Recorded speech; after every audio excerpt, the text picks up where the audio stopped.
Assalomu alaykum. Yaxshimisizlar? O'zbekistonimizning katta nimalari.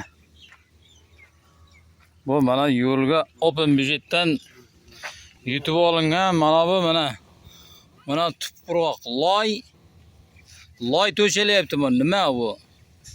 Asfaltmi? Asfalt bo'ladi deb loy to'shayapti-ku bular. Mana hech bir toza narsa yo'q bu. Haqiqat yo'q-da. Haqiqat bo'lmagandan keyin tosh bo'lmaydi. Mana bu loy. Mana. Chiqardim buni. Mana. Ko'tara loy bu. Bunga mas'ul xodimlar qarash kerak buni.